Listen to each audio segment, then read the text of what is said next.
Okay, so I'm hoping that my earphones make the sound a little bit better for you guys on your end. Um, so today I'm going to review pages, oh wait, I just wrote down pages 85 through 97. So this is going to be your Monday and Tuesday reading. I will tell you that there's a lot that's about to happen in this section, um, but hopefully this won't be too long. Okay, so we left off last week where Ellie and his dad and all the other prisoners are about to move to a different camp because their camp is basically about to be raided by the Allied forces. So the Nazis obviously want to keep them with them as long as possible. Okay, so already for number one, if the prisoners stopped running in the storm, because remember it's like snowing, if they stopped running at any point, they would be shot immediately. Okay, so there's no mercy still, even though they're running forever and ever.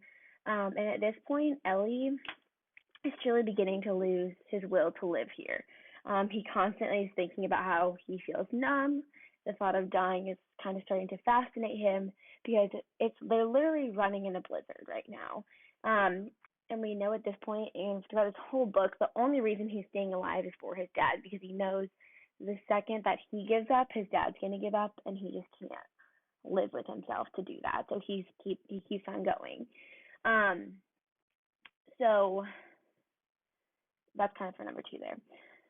For number three, I don't have the perfect kilometer measurement, so you have to find it in the book. I forgot to write it down, but they literally run for 42 miles. Okay, I want to put that in perspective for you guys. If I'm driving on the highway, like my mom's house is about 42 miles away from where I live, and that a drive is about an hour. Okay, so they're running 42 miles. All right, that's a long, long, long distance that they just had to run to another camp. But they finally get to their next destination, and Ellie and his dad end up going into the shed and laying down. And I think it's interesting here. Ellie describes the snow as like literally feeling like a carpet because it's like they're so exhausted that like felt comfortable and warm to them. Okay. Um, they fall asleep for a little bit, and Ellie like literally wakes up and doesn't even know how long that he was sleeping for. Um, and Ellie and his dad basically, I believe this goes for number four. They try to stay awake because they know for a fact that if they fall asleep, they'll freeze to death.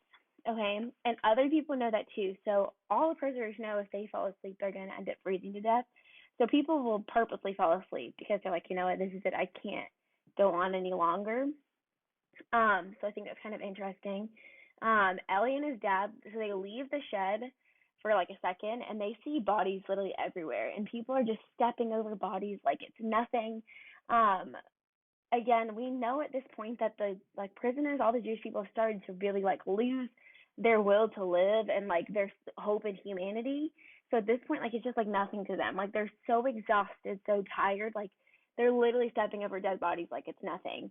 Um, which I think kind of just shows again like the true just like loss of humanity all of them have in general. Um, but we do know again the only reason Ellie's staying alive is because of his dad. So Ellie and his dad go back to the shed. We don't like Ellie tries to go to sleep, but he knows that he's gonna like he'll probably die if he does. So they kind of take turns. Like Ellie's dad will go to sleep for a little bit, and then he'll wake him up, just to make sure that they're not like slipping to die. So they kind of take turns going back and forth, sleeping and not. Um, so for number five, what did Ellie realize about Rabbi Elihu and his son? And then for number six as well, what did Ellie mean when he prayed for strength never to do what his son has done? So basically, he comes up to Ellie. They know him from back home. And this rabbi is like, hey, have you seen my son? I kind of was losing my strength as we were running, so I fell behind and I lost him and I can't find him since we got here. Okay, and Ellie originally says to him, like, oh no, I didn't see your son. Like, I have no idea where he is. But he realizes that he did see his son. And he saw it when they were running to this other place.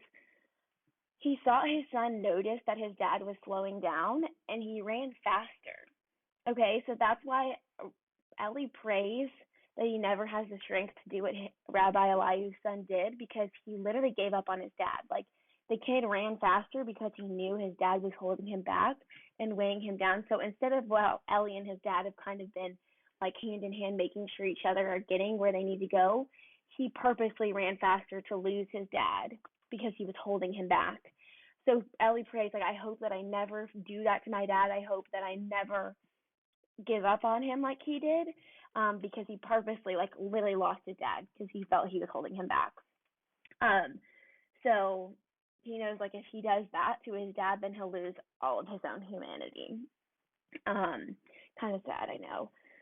So that should have been all for Monday, and now I'm going to get on to kind of the Tuesday questions. So after this part, they begin to walk and run again, so they're not even done with their 42 miles. And at this point, instead of the SS guards, like, yelling at them or beating them or anything, they're, like, encouraging them at this point. So before, at the beginning of their 42-mile journey, like, if they walk, they'd get shot. But at this point, the SS guards are literally, like, encouraging them to keep going, because at this point they realize, like, we have walked and walked and walked miles. Like, they've walked with them. Okay, so I think that's kind of interesting. It again, like, shows, like, an ounce of, like, actual humanity they have, if they have any. So when they finally get to their next camp, they literally just are so exhausted that the prisoners pile on top of each other and are just, like, trying to sleep. And this part is really, like, the imagery in this part is kind of, like, it's really vivid to me, and it gets me every time. Like, Ellie literally explains that people were clawing at each other's, like, faces and at their bodies to try to get to the top of the pile and have air. And, like, the scene of him describing how people were clawing at each other, not even caring that they were, like, literally on top of somebody else and, like, suffocating them, is just so vivid to me that every time I read it, it just, like, sends shivers through my body, because it's so, like, oh gosh. But that's how exhausted they are. They're so tired they don't even care where they're laying. And Ellie, in this, like, big dog pile, he hears a voice that he recognizes, and it's a violin player named Juliet that he, like, knew from back home.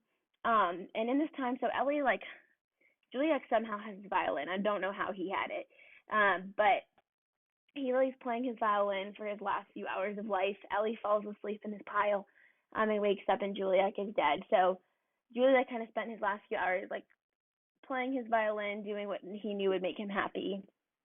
And Ellie wakes up, and he's not sure how long he's been dead, but he is dead when he does wake up.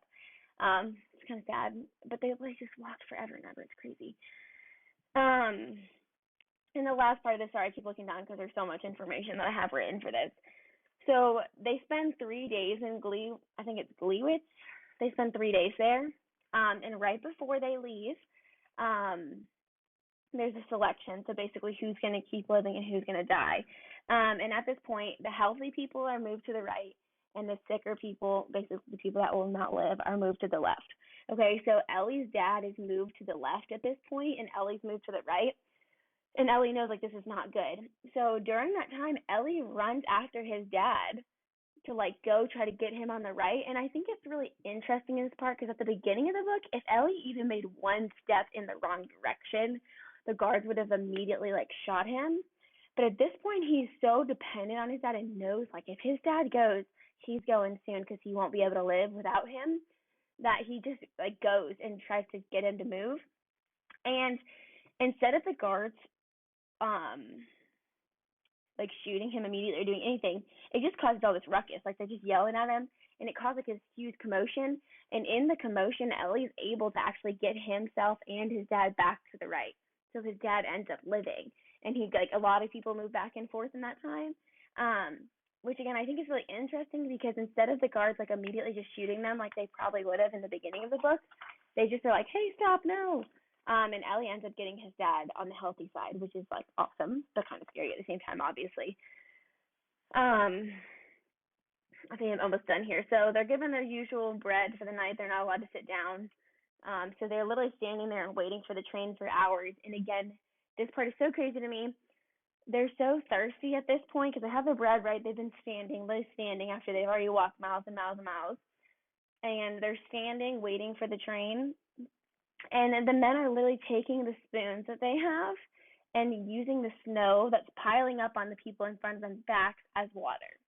So that's how long they've been staying. Been standing there. That snow is piling up on people, and they're like taking it as water.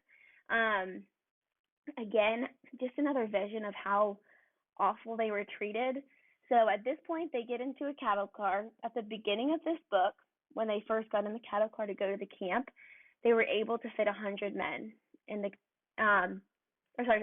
At the beginning of this book, they were able to fit 80 people in the car, the cattle car, and they would fit really tightly. Okay. Now, since they are so poorly treated, they don't eat a lot and everything, they can fit 100 men. So that's 20 extra people that they can fit in this cattle car that they couldn't before because they are that small.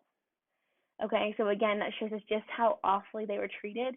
That 20 more people can fit in this car because that's how tiny their bodies are. It's just crazy. So that's where we leave off for our Monday and Tuesday reading. We're going to have more for tomorrow, so I'm going to post that one tomorrow. But that's kind of a summary of what you should have read the past 2 days.